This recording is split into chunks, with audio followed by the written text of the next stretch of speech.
Hey guys, thanks for joining us for another Infinity webinar. Today we're talking about 21st century skills, and we're super excited to have Casey Voeks with us. So Casey, why don't you introduce yourself a little bit? Yeah, thanks for having me, Alinda. I'm really excited about this. My role at Infinity Learning is Keeper of the Hall Pass, which is just our way of saying that I'm responsible for making sure that everything that goes out, everything that kids use, teachers use, is something that I've seen and used myself.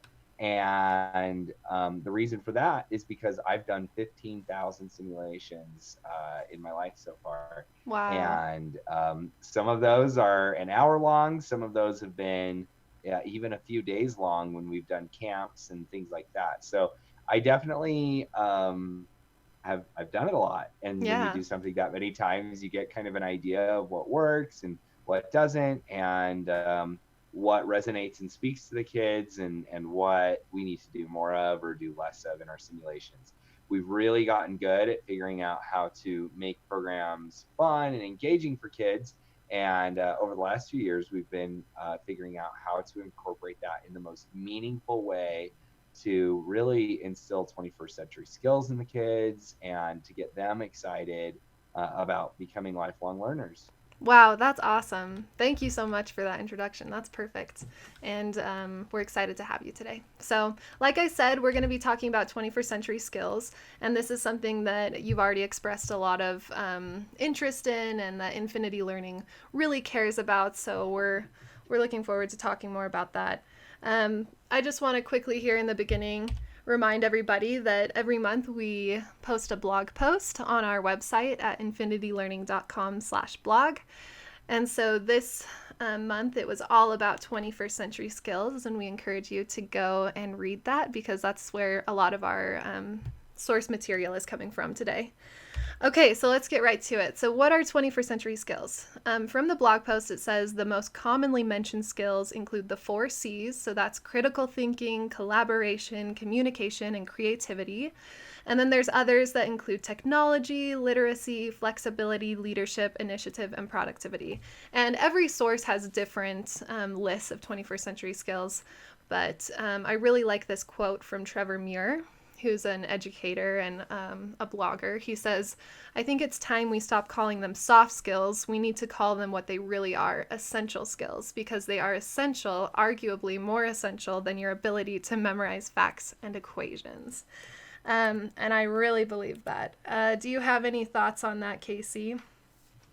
Yeah, I mean, we live in an evolving world with an evolving need in the workforce and different things that are required of workers. And so as kids grow up and they get employment, some of the jobs that are out there right now are not going to be jobs that are being performed by humans even, Yeah. those will be automated and there'll be robots, and some of that will be automated. And so that's why these 21st century skills, that's kind of the X factor of being human, right? I mean, Mm-hmm. that is what makes us special, and that's what makes us unique. And so really amping up and developing those skills, because sometimes people will look back and they'll say, like the textile, I have a job, there were evolved there we came up with next things that we were able to do, and it allowed us to do even more creative and more interesting things. Yeah. And so, So we lost your audio for just a second there, but oh what no, what was that last little clip that you were saying? yeah, just basically like there's been history of a job kind of changing or evolving, the textile workers, different things. And we as humans, we come up with what is next, and Mm-hmm. we're at one of those crossroads now, with all of the technology changes and everything that's going to be happening over the next 50, 100 years. Yeah. It can be really exciting. It doesn't need to be scary, but we need to make sure that we're preparing for it. And these skills of critical thinking and collaboration and creative thinking, and just being creative and good communicators, those are going to be super essential. Those are the X factors of being human, and that's Absolutely. something you can't teach a robot to do yet. Totally. Thank you so much. We got it that time. We've been having a Okay, little bit good. of difficulty with the audio here, but we're all doing our best from home, working from home. So we'll keep Yeah. on chugging along. Yeah, I think this next quote on the next slide really speaks to that. It says that 92% of talent professionals and hiring managers say that soft skills like communication, collaboration, and critical thinking are just as important, if not more important, than hard skills. So, in the global economy right now, they really are looking for people who have those soft skills that we talk about when we're talking about 21st century skills. And that's awesome. Okay, so moving on to our next question, or our next slide, I guess. In the blog post, we talked a little bit about why the education system is sometimes slow to emphasize 21st century skills. And it was interesting in our research, we found that there were two big reasons, and one of them is there's an absence of resources to measure success. It's hard to measure. And the second was that there's a scarcity of evidence linking effective technology use with student academic achievement as measured by standardized tests. Basically, what that's saying is this overemphasis on technology is not allowing the student to develop all of the 21st century skills. So teachers who overemphasize technology but don't try to teach other 21st century skills, it makes sense that there's not going to be a lot of evidence surrounding 21st century skills and the student's success. So yeah, those were some of the points that we found in our research. And so what I wanted to ask you, Casey, was how do students develop 21st century skills while they're using the Infinity Learning Program? And like, what aspects of the program have you built or has the team built that allow the teacher to assess those 21st century skills? So if somebody wants a program or wants something that does exactly that, that's what Infinity does. Nothing, this is a technology that really kind of meets the time and meets the requirements and the asks of the time. And it's because the program has kind of been baking in some forms for the last 15, 20 years. Really, as technology has been expanding, so have the ideas that inform this program. And so you have the kids' interest. They are totally bought into what's happening in the missions and in the experience. And with that enthusiasm, we harness that energy and we can point that energy in the most productive direction. Mm-hmm. And through some of the programming updates and some of the things that we've been able to build into the software, it's able to detect if a kid is coming up with a creative solution. We're able to detect if a student is having kind of the tenaciousness or the grit that they really need in order to push through to the next level. So it also rewards good communication between the students and their own collaborations.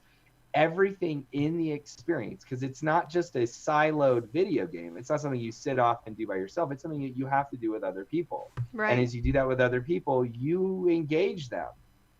One of the things that I love so much about our program is kids that maybe wouldn't interact normally. If you're in a 7th or an 8th grade classroom, they start to segment into their different groups and social circles. Our program brings those kids and it has them interact with each other, in some very meaningful ways, and some that we kind of are having fun with. They've got to give each other a high five. They've got to socially interact. They have to do these things, and so we integrate it that way. And I think that you have to have the kids buy-in. You have to have it be easy enough for the teachers to use, and then you have to be able to have actionable outcomes and input from the information that you can then run back with and do something with. And that's what the program does, and that's why I say it's a program that's like perfectly designed for its time. Absolutely. Yeah. On our in our blog post, we talked a little bit about the algorithms that your team has created that are really effective in collecting data that the students are inputting as they're interacting with the screens, like you were talking about. And that's very impressive. And so it's not just that the program itself allows students to run around and work together and develop communication skills and collaboration skills, but it actually measures those things in a pretty effective way. And I think we can all admit, yeah, it's hard sometimes to measure 21st century skills, but you guys have found a really good way to do it. And I think teachers should be so excited for that capability moving forward with Infinity. All right, so let's move on to the next slide. This is a post that we posted just last week or 2 weeks ago. And in part of our blog post, we listed all of these ideas or lessons for teachers who are trying to teach 21st century skills, even though the system maybe doesn't, the education system doesn't have it built into the curriculum. And so I'd encourage all of the teachers to go to our blog post to check those out. We're not going to go through all of them right now. But I did want to talk to Casey a little bit about what does Infinity Learning, so I guess one of Infinity Learning's guiding principles is that we believe teachers are actually really great at their jobs and we're not trying to replace the teacher. But what would you say about the role of teachers in teaching 21st century skills, and how does Infinity Learning's program help teachers without replacing them completely? Totally. Well, I mean, our program really relies on teachers to kind of use their uh, oftentimes innate skills of being Socratic and having a conversation with the kids where they go back and forth about big ideas. That's where we want the teacher to spend their energy and their time, not being super bogged down in the difficulty of a technology. And that's something Infinity's had to learn. It's I had a principal friend call me and he said, "Hey, we have this opportunity to have an iPad in the hands of every kid in the school. What do you think?" And this is a few years ago. And I said, "Well, how do your teachers feel about that? Would they use it?" Having the technology is not inherently beneficial. It's having the technology and knowing how to use it. And Right. and so you want the teaching staff to be bought in and on board with something that is easy to use, it's fun, and it really gets the kids motivated and moving in a good direction altogether. And that's what we're really kind of pushing for. So I think that the program just like really sets a teacher up to, in some classrooms I really see this, they kind of become and they're already so liked by their kids, but they really become a celebrity with the kids. And the kids just absolutely are so pumped because they know their teacher is going to take them off on this infinity mission. They're going to soar through the stars together or go back in time or explore the human body or whatever the mission is. And as they do this, the teacher is super regarded by the kids because the Yeah. teacher is doing something fun that the kids can relate to, and because kids are built for fun, and this just really gives them that opportunity to have fun while it is really meaningful. And Infinity just keeps, we've always been able to maintain the bar of fun, and we're just trying to always add that level of meaning. We want that purpose, that drive, the direction to always be improving because we know we've got the kids' attention, so let's do something magic with it. Right. That's so awesome. And I think that teachers have a lot of, they feel really satisfied when they see their students using the things that they've worked so hard with them in the classroom to understand, and then really engaging with the content and feeling successful and excited. And that's got to be a great payoff for the teachers who use the Infinity Lab for sure. All right, Totally. so I think we're about ready to finish up. I just want to end with this last slide. We said, so what? Why do 21st century skills really matter? And this is just taken directly from the blog post, but it says we cannot afford to abandon the attributes developed as students in preschool, which is true. When we're in preschool, these are the things that we're taught, to explore and to learn. It says the ability to investigate, inquire, collaborate, create, imagine, and explore are just as important now as they were then. At Infinity Learning, we believe that most teachers actually desire to transfer these essential skills to their students who need them in order to thrive in the modern global economy. 21st century skills are no longer optional, they are essential.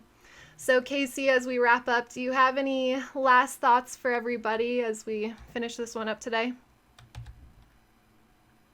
No, it's just it's a really exciting time in with regards to technology and the options that are out there. And so as we bring the technology that allows for kids to get excited, be connected, but it's not so complicated that a teacher who's not dealing with that technology day in and day out can kind of plug in, use it, and put it to work. We're really going to have that really awesome sweet spot. It's taken a bit for technology to become user friendly enough that anybody can hop in and use it, but that's the direction that Infinity is really going in. And I think it's just going to be really powerful over the next 2 years. And of course, hopefully we're able to get through this COVID-19 situation really quickly. You know, Mm-hmm. we definitely at Infinity, we're looking at it and we're learning what we can from it. And we want to definitely um, make the most of this time that we're all kind of separated from each other, but also getting everything ready for next school year, because it is going to be our most impressive school year yet when it comes to what we're releasing with missions, the fully integrated content, really fun characterization, these different characters that the kids are really going to connect with. I think there's going to be a really powerful experience for all of our users next year. It sounds amazing, and I can't wait to see it all play out and see how excited the teachers and students are to use it. So, thank you so much, Casey, for joining us today. Again, we want to thank all of our teachers and students and everyone who love the program and have supported us from the beginning. We really couldn't do it without you, and we just want to say thank you. So, everybody stay safe, stay healthy, and we'll see you next time.